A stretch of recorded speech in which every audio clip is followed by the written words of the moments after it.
Granite Group వారి Ixora 2.5, 3 and 3.5 BHK ultra luxurious apartments JNTU Hyderabad. మరిన్ని వివరాలకి ఈ కింది నంబర్ని సంప్రదించండి. గత నెల 29వ తేదీన రూరల్ మండలం మున్సిపేట వద్ద 16 నెంబర్ జాతీయ రహదారిపై ఆగి ఉన్న లారీని ఢీకొట్టినటువంటి ద్విచక్ర వాహన ప్రమాదంలో రణస్థలం మండలం కొండములుగా చెందినటువంటి కోండ్రు త్రినాథ అన్నటువంటి వ్యక్తి గాయపడడం జరిగింది. అయితే బంధువులు మాత్రం హుటాహుట్టా మెడికోర్ హాస్పిటల్లో చేర్చడం జరిగింది.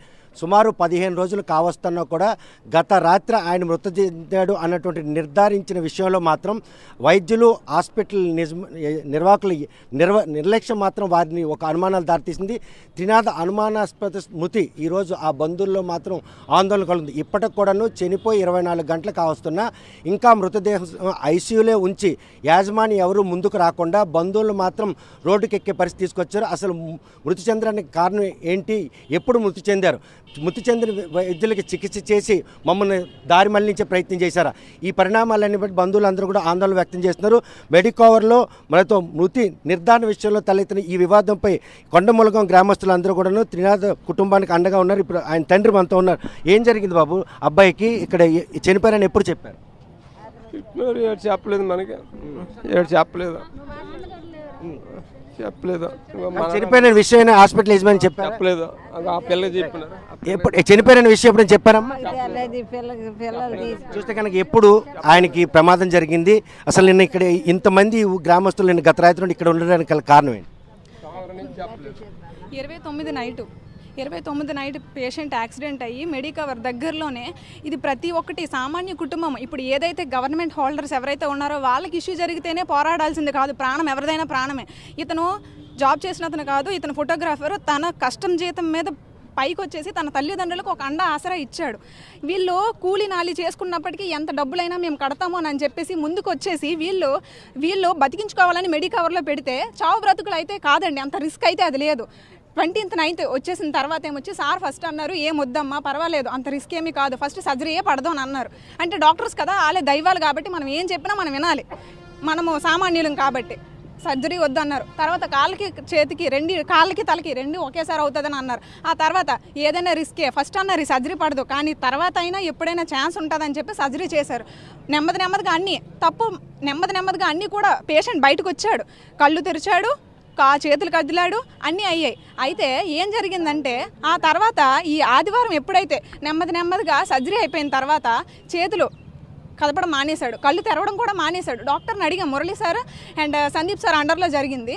మురళీ సార్ని అడిగాం, సార్ ఇవి ఏం లేవు సార్, కళ్ళు తెరవట్లేదు, మూమెంట్ లేదు, ఏంటి సార్ పరిస్థితి అంటే, సార్ ఏమన్నారంటే, అమ్మ నెమ్మదిగా అన్నీ జరుగుతాయి, నేను సిటీ స్కాన్ చేశాను, అంతా బాగానే ఉంది, నెమ్మదిగా వస్తారు బయటికని. సందీప్ సార్ ఇన్ఫెక్షన్ ఉందమ్మా అని చెప్పేసి యాంటీబయాటిక్స్ యాడ్ చేశారు, నెమ్మదిగా అన్నీ తగ్గుతాయి అన్నారు, ఫీవర్ కంట్రోల్ చేశారు, ఇన్ఫెక్షన్ కంట్రోల్ చేశారు.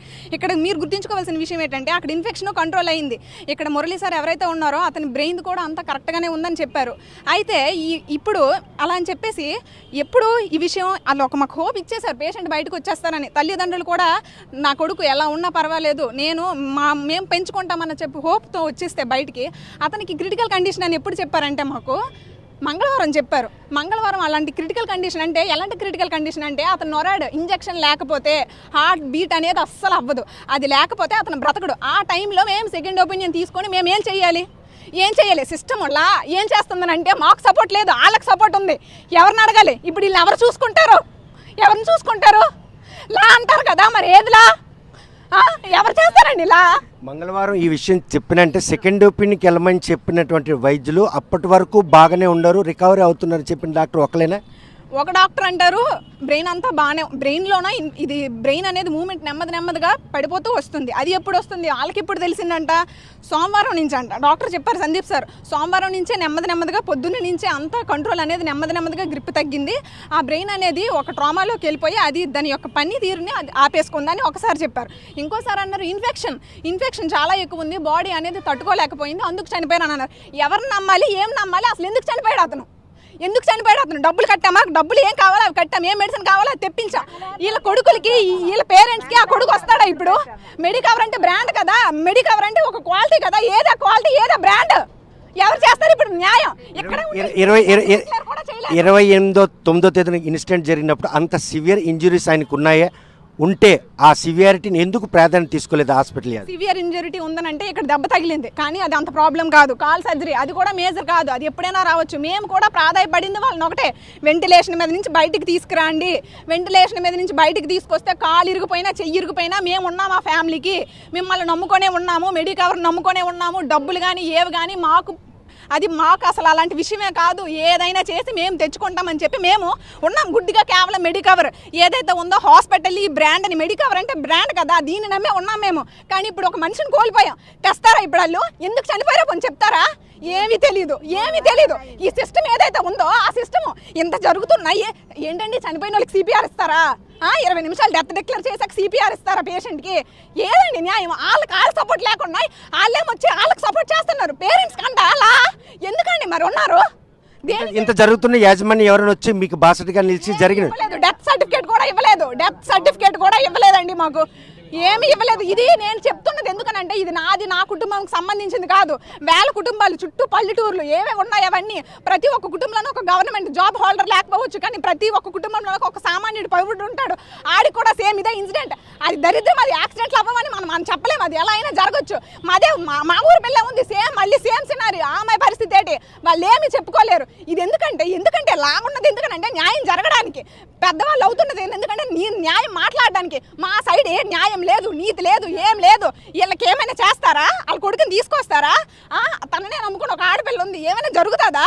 ఏమి జరగదు, ఏమి చేయదు. ఇది మాత్రమే ఇది అవుతుంది. చూస్తే ప్రస్తుతం ఈ మృతదేహాన్ని ఇప్పటివరకు అప్పచెప్పలేదు. డెత్ డిక్లరేషన్ విషయంలో కూడా తత్సరం. ఇవన్నీ కలిపి ఈరోజు మృతదేహాన్ని తీసుకెళ్లి పోస్ట్ మార్టం నిర్వహించేందుకు అటువంటి సన్నాహాలు ఏమైనా జరుగుతున్నాయి? పోలీసులు ఎందుకు ఇన్వాల్వ్మెంట్ అయ్యారు? దానికి సమాధానం ఆ మేనేజ్మెంట్కి, పోలీస్ ఆఫీసర్స్కే తెలియాలి. నిజంగానే వాళ్ళకే తెలియాలి వాళ్ళు ఎందుకు ఇన్వాల్వ్ అయ్యారు అనేది. వాళ్ళు మాకు క్వశ్చన్ చేయాలి. అమ్మ మీకు ఇలా అయ్యిందా, ఇదా అన్యాయం జరిగిందా, మేము మీకు దండున్నాం, మేము మీకు పోరాడతామని చెప్పాలి. వాళ్ళు మమ్మల్ని అడుగుతున్నారు, మీకు ఇన్ఫర్మేషన్ చేశారట కదా, మీకు ఇన్ఫర్మేషన్ చేశారు, మీరేది అని చెప్పేసి అడుగుతున్నారు. ఏం చెయ్యాలి మరి? చూస్తే కనుక కొండములుగాకు సంబంధించిన త్రినాథ మృతదేహం విషయంలో మాత్రం ఏదైతే మృతిని నిర్ధారించాల్సిన వైద్యులు ఆయనకి జరిగినటువంటి గాయాల విషయంలో మాత్రం తత్సారం చేస్తూ వచ్చారు.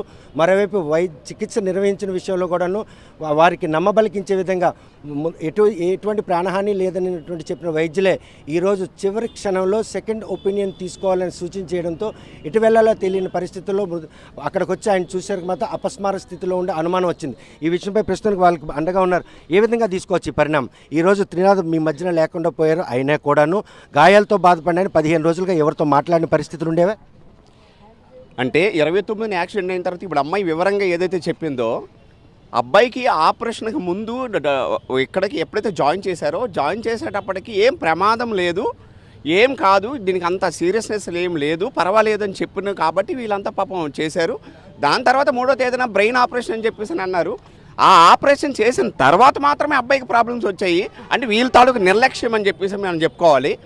దానికి వాళ్ళు బాధ్యత వహించకుండా కనీసం వీళ్ళకి ఏం జరుగుతుందో వీళ్ళు పదే ఆ ఊరు, వీళ్ళు పేదోళ్ళు అయినప్పటికీ కూడా ఆ ఊరిలో యువత అంతా కూడా అండగా ఉంటూ వాళ్ళకి మెడికల్ సపోర్ట్గా ఇక్కడ ఉంటే ఏమైనా ప్రమాదం అయితే మాత్రం చెప్పేయండి, మేము సెకండ్ ఒపీనియన్ తీసుకొని వేరే హాస్పిటల్కి పోతామని చెప్పేటప్పుడు కూడా వాళ్ళకి ఎటువంటి ఇంటిమేషన్ ఇవ్వకుండా ఈవెన్ చనిపోయిన తర్వాత కూడా పచ్చబద్దలు పోలీస్ డిపార్ట్మెంట్ వాళ్ళు చెప్పే పరిస్థితికి వచ్చారు. కరెక్ట్ టైంకి ఏది కూడా ఇంటిమేషన్ వీళ్ళకి చేయకుండా చచ్చిపోయిన వ్యక్తికి ట్రీట్మెంట్ చేస్తూ నటిస్తూ ఠాగూర్ సినిమా మాదిరిగా యాక్ట్ చేసిన మెడికవర్ మీద ఖచ్చితంగా చర్యలు తీసుకోవాలి. అలాగనే మనమేమో మాకు ఏదో న్యాయం జరగాలి, లేకపోతే మాకు ఒక్కరికని కాదు. అమ్మాయి చెప్పేటట్టు ఏంటంటే ఈ చుట్టుపక్కల ఉన్నవన్నీ కూడా పల్లెటూర్లు, అలాగే పేద ఇంటింటికి జబ్బున్న ఫ్యామిలీస్ కాబట్టి ఇక్కడ జాయిన్ చేస్తే ఈ విధంగా ప్రతి ఒక్కరికి ఇటువంటి చర్యలు జరిగితే ఆ కుటుంబాలు కుదేలైపోతాయి. కాబట్టి వీటి చర్యలు తీసుకోండి అని అంటే పోలీస్ డిపార్ట్మెంట్ వాళ్ళు వచ్చేయమంటారంటే మీరు అర్జెంటుగా మాకు ఇంటిమేషన్ లేదయ్యా బాబుని ఫ్యామిలీ మేమందరం తరపున మేమేమో మాకు అసలు డిక్లరేషన్ కూడా ఇవ్వలేదు, వాళ్ళు డెత్ ఇవ్వలేదు అంటే లేదు ఇవ్వకపోయినా మేము చెప్తున్నాం కదా మీరు తీసేయండి, లేకపోతే డిజాస్టర్ మేనేజ్మెంట్ మీద కదా మీ మీద కేసులు కడతామని తిరిగి మా మీద కేసులు కట్టే పరిస్థితికి వచ్చింది డిపార్ట్మెంట్. అంటే ఒక పెద్దోడికి ఒక పేదోడికి అన్యాయం, పేదోడు అయిపోతున్న పెద్దోడి వైపే కాసే పరిస్థితి ఉంటే ఇప్పుడు మేము ఎవరిని ప్రశ్నించాలి? అందుకే ఆ మృతదేహానికి పోస్ట్ మార్టం నిర్వహించేందుకు మీరు సుముఖత వ్యక్తం చేస్తున్నారా? త్రినాథ్ మృతదేహాన్ని తీసుకెళ్లేందుకు యాజమాన్యం ముందుకొచ్చి మీకు ఇచ్చే పరిస్థితి ఉంది, మధ్యలో పోలీసుల పాత్ర? యాజమాన్యం అయితే మాకు ఎట్టి పరిస్థితుల్లోనూ ఈ రోజుకి పోలీసు ఎదురుగా మేము రమ్మంటే పోలీసులే వాళ్ళని కాపాడుతున్నట్టు ఉండు వాళ్ళని మా మధ్యలోకి రానివ్వకుండా చేస్తూ ఉన్నారు.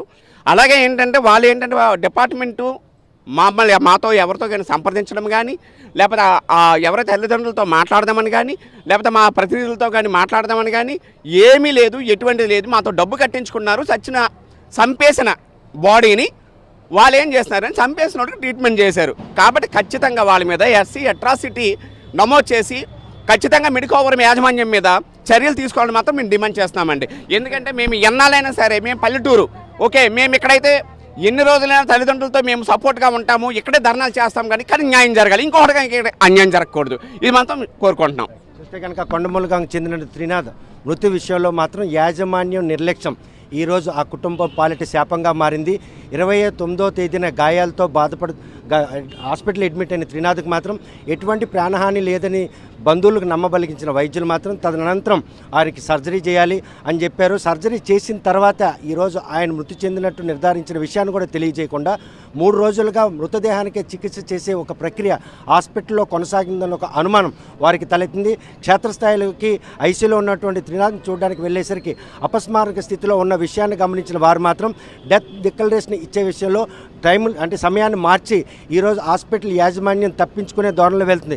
కాకపోతే ఈ విషయంలో పోలీసుల ఇన్వాల్వ్మెంట్ మాత్రం మెడికోవర్కి అండగా నిలుస్తున్నారే తప్ప బాధితుల కుటుంబాలకు అండగా నిలిచే పరిస్థితి కనిపించకపోవడం, ఇటువంటిది ఆ కుటుంబానికే కాకుండా ఏ కుటుంబంలో కూడాను ఇటువంటి అన్యాయం జరగకూడదనే ఉద్దేశంతో ఆ గ్రామస్తులందరూ కూడా త్రినాథ్ కుటుంబ సభ్యులకు అండగా నిలుస్తున్నారు.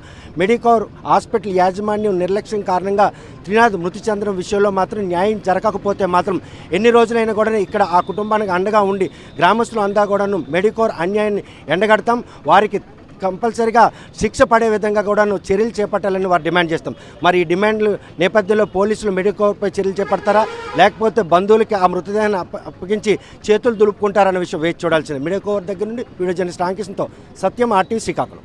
మరిన్ని వీడియోస్ కోసం ఛానల్ ని సబ్స్క్రైబ్ చేయండి. లేటెస్ట్ అప్డేట్స్ కోసం వాట్సాప్ ఛానల్ ని ఫాలో అవ్వండి. ఆ లింక్ డిస్క్రిప్షన్ లో ఉంది.